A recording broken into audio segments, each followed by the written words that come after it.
We are back with the second half of Shots from the Bench here at Margarita Republic.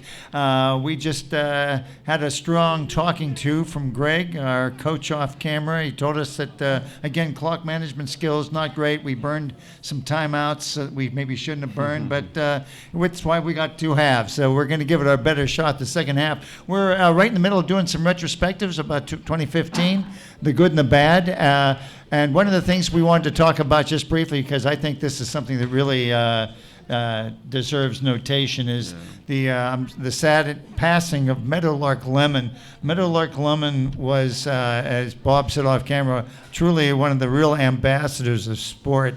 He was so great working with kids and having fun with kids. And anybody that saw the Harlem Globetrotters know what we're talking about. It was a one-of-a-kind show, and Meadowlark made it that way. Yeah. I know we both talked about this. We've both seen him in person as a kid growing up. Or at least I was a kid anyway. I was a kid too, but then I took my kids. Yeah. But and for years he had a sidekick, Curly Neal. It was almost like Martin and Lewis of basketball. They were just the clown princes and just, brought people together no matter where they went. They traveled the world. They went all over the world. Bringing people together. And they made it a point to get the kids in the audience involved in their antics, and it was just, they sold out everywhere they went. They were just the biggest deal. So that's right. I like that. But just wanted to touch base on that before I get into my retrospective. And like I said, I did my retrospective a little bit differently than my partner Bob did. But here's the highlights of here's my picks and my highlights. And from 2015, to me, the three highlight teams, the first of the Kansas City Royals. Mm-hmm. I just, after growing up and living in an era where all the big, quote-unquote, big market teams would win every year or seem to win every year, good for the Kansas City Royals on a limited budget to build up a team. Now, also, they got some great draft choices, and they knew what they were doing. But I was glad to see them have their championship come to fruition. Sure. Also, I thought the highlight and the Golden State Warriors to win that many. First of all, they win the championship. Then they carried over and they won like 28 games in a row. Well, they won 24. Yeah. Lost a game. They won 4 in a row now. That's just amazing that they basically did it with Steph Curry obviously being a talent. They've got some other ones, but my goodness gracious, to see them, I just thought that was a great story to see Golden State and Curry all of a sudden take that step to the next level where they're now the elite team in the NBA, and they really are. Absolutely. Defensively and the way they move the ball around to one another, it's just a great compliment to each other. Unbelievable. I mean, it really is. And the third, my third team, and this is I'm only putting three, but I think this is, I think it's fantastic that Clemson's having a chance to play for the national championship, or at least in the final. No, you don't. Clemson's one of those teams, like Georgia Tech. You don't expect to see them. They're going to be 7-5 usually, and then they get a bowl game. But step or two below the normal. They turned it up. I mean, so. To me, that was a big highlight. Sure. They pulled that off. Now, as far as the individual highlights, you've already touched on my. I thought Lydia Ko and Jordan Spieth, two kids that still be in school, basically. Spieth in college, Ko in high school. We'll be talking about them for years. Just amazing to me what they accomplished this year. It takes some of the greats in the game 5 to 10 years to accomplish, and they've done it in 2. Just That's amazing right. to me. Again, individual Steph Curry, and then also an individual we touched on briefly. You said he was the Cy Young winner.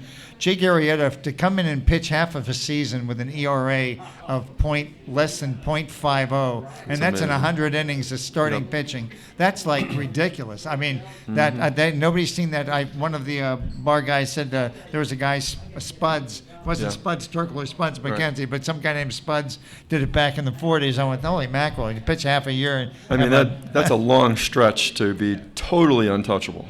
And it's amazing. And going right on with my lowlights, and our show didn't kick in until middle of this year, and so I didn't get to rant on this, but the low light to me is if anybody to get down on the 1 yard line for the Super Bowl and do what they did to me is that is the travesty of the year. I don't see how anybody can get down to a 1 yard line and make a play, a pass up the middle where it can get deflected. Oh, You know, it was the dumbest decision I've ever seen in my life. Yeah. Just my personal Especially opinion. after Marshawn Lynch had been roaring down the field, play after play, with dragging Dragged four guys. four with him. guys down to the 1 And yard then line. you- They had you one throw- timeout left. There were 20 seconds Yeah, left. you could have And ran him 2 or 3 times in a row. Your if you wanted to. quarterback's athletic. He can roll out and run out of bounds. If and enough. That's why we're here to comment. And my second low life is the ridiculous officiating, and basically goes to not only in some of the games, but You that better be quiet. You're going to fine you for this. Deflategate. That's right. But the Deflategate thing is, like I said, even a part of that. But just the officiating itself from the league hierarchy and the refs on the field, I just think it's very, very substandard, my personal opinion. And my third low light on teams. Sorry, guys, I got Philadelphia 76ers should return all of the money to all of their patrons, the people that came to see them play, because I'm telling you, that is as bad as it gets. That's my personal opinion. And real quickly, my 3 low light individuals. Number 1, you knew it was Pete Carroll. I'm sorry, Pete. If that was your call, that's the dumbest thing I've ever seen in my life. So that's 1. 2 is the disappearance of Tiger Woods, which I think it's a love. I mean, I'm not trying to kick a guy when he's down, but holy mackerel, there's a guy that had the world on a platter and the world on a plate, made a couple questionable decisions, and look what's happened. I think what's happened to him is age and injuries. Well, that's right. Beat his body down. But he'd have a lot amongst more, other things. He'd have more sympathy from a lot of people Sure. if hadn't worked out. And I'm going to go 3 only because I just saw it recently, and I think he's one of the greatest talents I've seen is what Odell Beckham pulled off last week. When I saw him dive head first, just trying to knock that guy's jaw out, I went, and then not to be even thrown out of the game. But it goes back to the officiating thing. Well, absolutely. the more this story plays out over these last few days, they're becoming more. The pundits like us are becoming more and more apologetic to him and putting more blame on Josh. What's his name? You could do that. Other guy. Yeah, Josh. I knew some. No, Randall. No, I can't remember. Josh's, whatever Josh's name was. Josh, the corner. You know, Josh, the corner. But anyway, they're saying, "Oh, he's just as guilty." I'm sorry, I don't say that. No. He may have been doing a lot of stuff out there, but he didn't go off like the other. Beckham did. He didn't forget what he was doing to the point where it was costing his team. I mean, sometimes you deserve to get hit like that, but you don't hit like that. You don't go after someone and target them like that, whether they deserve it or not. You don't go after them. And maybe I'm making a bigger deal out of it, but this guy is so special and good as a talent. And then to watch him just absolute. In fact, that's the first ball I saw him drop in a year. Yeah. And I'm sure it's because his head wasn't where it should have been. He dropped a short touchdown pass. Yeah. I would agree with you on those. Just drives me crazy. But that's low life. That's where I got to on that. But but getting back to your point, I think the big story of the year was definitely American Pharaoh. First horse in 37 years. We had a couple of close calls during that span, but no question. Yeah. That was wonderful to see. Finally, after all those years, a horse do that. So that was a tremendous feat for sure. So that's our situation. Those are our retrospective high points and low points, and now we get to the point and this is something that I always like to do, and I'm sure I can get my partner to join in with me. I call these my rants. These are the things that just absolutely drive me absolutely bonkers and crazy. And I was telling Greg about this. I didn't get to tell you about this, partner, first, but here's a phrase that has popped up, and it pops up every year right about playoff time, that makes no sense to me, and I keep hearing all of the announcers say it. And the phrase is as nauseating as this sounds to me. The phrase is, you control your own destiny. You don't control your own destiny. the other team has a say-so in what you're doing. You don't control it. You can try to affect it, but you don't control it. Did the Steelers control their own destiny when they went and lost to the Baltimore Ravens? No, they had the opportunity to move it past that. But I know one more. You know what they're trying to say there. I know what they're trying to say, but it's still to me. That means if you win if you were to then say do that. what you're if you supposed win out, you're in. If you take care of business, if you go take care of business, your destiny will be where you want to be. Well, you're right about that, but I'm a grammarian, and the word destiny. I know. Destiny could be, you might lose. Your destiny may be to lose. So, so to control your own destiny. I understand what you mean by that. Okay, but I just thought I'd go with that. Yeah. And one of the other rants, and this is kind of this is one I haven't touched on before, and I just wonder if everybody else gets as steamed as I do about this. Everybody now, they start to recruit players, football players and basketball players. You sign a letter of intent, you sign this, you sign that, and then they can change their mind. And I think, what's the big news? If somebody says they're coming, and then a month later they say, well, I've changed my mind, I'm not going. Why does that become, I see it gets so much sports coverage, and to me it's not an article, it's not a story at all. If you got somebody that's guaranteed coming, it's a story. But if somebody says, I've changed my mind, I'm not going to go to Florida anymore, I think I'll go play for North Carolina, I think, well, what about the big story that you were going to, I mean, to me it's a happens all the farce. time. Yeah, it happens all the time. They're not pros, so they're not locked in by any contract or contractual obligation. I'm just curious why that gets to be. It's such a big news item. Oh, we got this guy who's a wide receiver from somewhere. He's coming to play football. I think not so fast. He may. We usually don't feel too bad for the big powerhouses that lose a recruit. No, you don't. But we don't feel sorry for them. But by the same token, they end up grabbing a lot of the. They end up the rich get richer, as you know. That's right. But I don't know if that's ever bothered you, or if you just figure that's part of the whole thing. But just galls me because I think you really don't know. Somebody these days, somebody can say I'm coming, and they change their mind. It's a little bit more annoying to me when a guy like. The center for Jordan that was supposed to go with the Mavericks and the Clippers. DeAndre Jordan didn't sign, but said he was verbally going. Now that's a big deal when and then they go ahead and they start picking players to put around him. Yeah, it's not and then he says he's not coming. Now that I understand he had a right to do that, but that was more of a big deal than what you were saying. Well, you're right about that, but I guess in the long run, I just get mad at the athletes that say they're committing and then they don't commit. I mean, Mark Cuban had a few things to say to him about that. But I'll tell you what, I'm just getting started, getting stuff off my chest. So we will be back with the fourth quarter of Shots from the Bench. I'll be back with Bob Murphy right after this. We are back with the fourth quarter Shots from the Bench. Again, it's only sports talk, and all the opinions are both fabulous and flawed. I'm here with Bob Murphy, and we're here at Margarita Republic, where the Food, Fun, and Fellowship are always seated first. Got a lot more rants to go, but before that, I've kind of dropped the ball in terms of keeping us up to date on what's going on with the NBA, so I'm going to turn to my NBA guru, Mr. Murphy. What's going on in the NBA this week, Robert? Not a thing. No games, right? No, it's nothing to worry about. I know there are because I saw some. You're absolutely right. Things are plugging along here. We're getting into the full month of the season already, and in the Western Conference, after the Warriors had won their 24 in a row, and then lost, which is going to happen. That was a wonderful thing they did, by the way. They've got another 4-game winning streak going. They're 28-1. Who thought that was going to happen? Yep. Surprise there. And actually, the Spurs are off to their best start in team history now. How many titles have they won? Amazing. And still, they're the best start in team history here, 26-6, and they're 3.5 games behind the Warriors in the Western Conference. So that shows how good the Warriors are playing.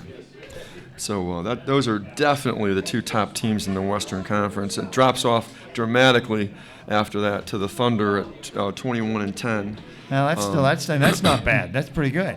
And they weren't in the playoffs last year because of Durant not being in. So, but you look at the Warriors and Spurs. I mean, you can already see that they're the cream of the crop right there. Those top two or three teams: Warriors, Spurs, and Thunder. Everybody else after that, you got the Clippers, the Mavericks, the Grizzlies, the Rockets. And they're good teams. They're just not quite, to the level of those other ones. You're right about that. They're trugging along, but they're not. The Warriors and the Spurs are making a statement. Yeah, especially the Warriors. No question. Right. In the Eastern Conference, that's the most interesting thing I see right now this year, is that the Eastern Conference has way more winning teams than the Western Conference. It's usually the other way around. Is that usually right? you have the Cavs and the Hawks and blah blah blah. After that, And the Bulls usually have Bulls usually up there, and a lot of mediocre teams after that. And then in the West has their 8 to 10 teams that are winning records, and they're just loaded. You know what? This is a really weird year. Something's changed because it's just the opposite. Now the Eastern Conference has 10 teams that are winning teams, and the Western has only 6. That'll keep fans interested. That's great. So right now the number one team, still kind of puzzling to me, the Cavs, 19-9. Okay, 19-9. They've lost 2 in a row. One of those losses, their last loss, was 105-96 to the Trailblazers, who are depleted. Wow. And and they got Kyrie Irving back. They got they got their J.R. Smith all their and stars Shumpert are back. Wow. And they're just not, when Shumpert and Smith were with the Knicks, I never liked the chemistry they brought to a team, not only on the floor but in the clubhouse. They're kind of party guys, and involved in a lot of different things that you want your players to be involved in. And so I never liked them as the chemistry guys for a team. I think that might be what's going on with the Cavs. All right. I'm just saying, I'm trying to look for a reason. But for them, with that team to be 19-9, even though they're leading the Eastern Conference, they're not like the Warriors and Spurs record-wise. No, you think even if they weren't, they should be way better than that. I agree with that. The second team in the East is the Hawks. Now the Hawks won 60-plus games last year, and they started off. They get off to a slow start. Well, guess what? They've won 6 in a row. Yeah. And they were like number 8 seed last week or the week before. Now they're number 2. I could see them overtaking the Cavs in a few weeks. They're good. I think the Hawks You know what are makes good. them good? It's a very similar team to the Warriors. They have a great defense on their team, and they play together. They move the ball, great defense, and they hit the threes just like the Warriors do. I mean, with Kyle Korver, and you got Steph Curry on the other side of it. Yeah. So they have a lot of guys that can hit the three. They play great defense. And that's a winning combination in today's NBA. That's what you need. In the NBA, that's how you win. Hit your threes, play good D, and you'll have a winning record, no question. And then the Heat bring up the third spot, 18-11, Raptors 19-12, and then the Pacers, and it drops a little from there. But, the Eastern Conference, like I said, has 10, only the top 8 make the playoffs. Well, they got 10 teams with winning records. In the Western Conference, like I mentioned also, the 7th and 8th team, the Rockets and Jazz, don't have a winning record, and everybody after that, of course, doesn't have a winning record. You figure the Rockets would eventually they have a pretty good lineup on the floor, I think. The problem I see with the Rockets is a chemistry problem, and an attitude problem, and when you look at that team, you got to look at Dwight Howard. Howard, I agree with you. He's not motivated. He doesn't seem to be motivated. The type of physical skills this guy has, he and looks everything like else, he's not he looks trying. like he's just going through the motions. You're right. Every place he goes. I'm not trying to diss on him, but you're which exactly is surprising right. because I thought he would kick butt everywhere he goes. He's a man among boys. Right. I mean, with a lot of things, you just think, why does he just take control of the game? And then he pouts, and if he doesn't get the ball, he plays with teams that, when he was in Orlando, they used to run their offense through him. When he went to the Lakers, they didn't run the offense through him. It was through Kobe Bryant. Now when they're in Houston, they're running it through James Harden. So, and then when he begins to pout, then he just goes through the motions, passing Yeah. the ball and doing everything. Then he wants to get traded again. Did you hear that? He wants to get traded Of again. course, yeah. So I tell you what, I don't want him going to my Knicks, Nah. even though my Knicks aren't doing that good. Yeah, don't be surprised if the Knicks they might get enticed to go after him. No, I hope But not. you're right, yeah. But anyway, so that's what's basically going on in the NBA right as of right now. I love it. Well, I appreciate that. Like I said, Bob's our NBA guru because I follow it, but I don't follow it and know the players and know the backgrounds quite like he does. So I really appreciate he can bring us up to speed. Now, like I said, and I know everybody's waiting with bated breath, but let me get back to a couple rants. And these are things that really, really bother me. And the first, my first rant it goes to Major League Baseball. I am so sick and tired of hearing about pitch counts. You know what? If a guy is able to pitch 7 innings, I don't think the 84th pitch is going to ruin his career. Now, I understand that if you've got somebody who's trying to rehab an arm, that's one thing. But for crying out loud, I just don't get that you keep a guy in. How do you know the 74th pitch wouldn't throw his arm out? But they say, well, he's on an 80-pitch count. I said, 80 pitches? What about 82? Is 82 too many? I don't know how you feel about that, but it just bothers me because I think it's overinflated. I think it's a bigger deal than it should be. Well, normally when pitchers aren't rehabbing or coming back from injury, their pitch count would be around 100. Yeah. 100 pitches. Yeah. And they have this pretty well figured out. They're with their staffs and their medical teams that they don't want to burn out a guy's arm over a course of a season. Of course, if you're in depending on the situation. I mean, if you're right in the middle of an inning and you're trying to get somebody out, well, you're going to probably if you start making some mistakes and you're around 100 pitches.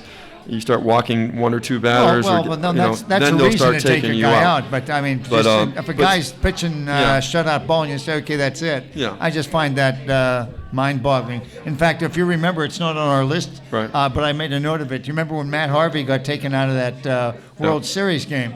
And I mean, all year long he pitched 7 innings, right. and they took him out. No matter how he was doing, this time they let him stay in, and then they started saying, well, his pitch count. I went, it had nothing to do with that. I just didn't. Well, it's funny, crazy. like some of the old school guys, like you got Bartolo Colon. He'll go out there, he'll pitch. Don't worry about his pitch count. No, he'll go out there and pitch the whole game if you need him to. That's right. And he's 42 years old. So you would think it'd be a pitch count would be in effect for him, but it's not usually. Well, that's these young guys that throw 98 miles an hour fastballs that they want to not throw their arms out. So what's that? Japanese player. Which one? Oh, I can't. I didn't even hear about him. Well, that's okay. Well, we'll get our crack staff on that one. But one of the things I also want to talk about that was my baseball rant. Yeah. And you've heard of this one, so I'm sorry if I'm going to bore you, but I get really mad at burn timeouts. I cannot stand when a team is going to get a delay of game penalty and they decided it's worth burning a timeout instead of taking a 5-yard penalty. Are you kidding me? And then you get to a point where you need to have the timeouts and you don't have them anymore. To me, it's much more of a game decider. So I don't know how you feel, but I've mentioned that before. But I can't stand watching teams burn timeouts because they're going to get a 5-yard penalty. What's the big deal? I don't know. Do you still feel that? I can't remember if you thought that was worthwhile or not. But as I see teams every week just throw timeouts in the toilet, and I think you get what you get. Right. All of a sudden you can't stop the clock. That's what you get. It depends on the circumstances, the situation. Like you said. But I mean, you got to weigh what's the most important thing, I guess. Sometimes we look at it as fans, and we can see that the timeout is more valuable than the penalty. Well, it just seems that way to me because I don't know. It just seems. Don't you feel bad when the team gets the ball back with a minute to go and they say, and they're out of timeouts? I said, they're out of timeouts because they burned them all. I'll tell you, we talked about this last week and the weeks before, but, players not tackling, you mentioned that is the biggest one, especially when they're running right alongside the guy, waiting for the right opportunity to get him the best way, when they could get him at all, and then he's gone. Just tackle him. Just tackle him. But how many times you're sitting in your seat going, get him, Get him. He's right there. Yeah, just jump out and tackle them. But no, they run along until they find it. They're trying to figure out the best time to push them.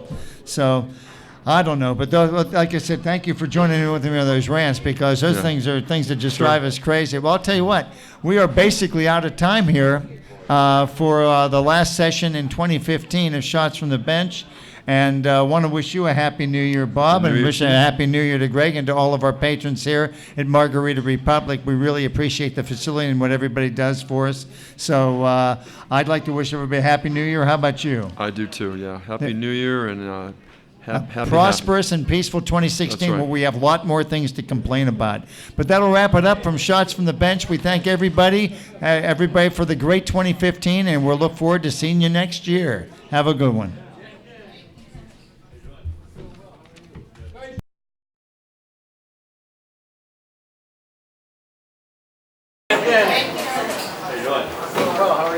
Nice job, bro. Thank you very much. Did we run out of time on here, or do we quit early? What? Okay. We're right on time. I saw a figure. Now Bob Wiltman will now sing for you with listening pleasure. You want to lose the audience? Fly me to the moon. Okay, thank you. I didn't think he actually was going to do it. The tip jar is still empty, folks. Oy vey. Fly me to your room.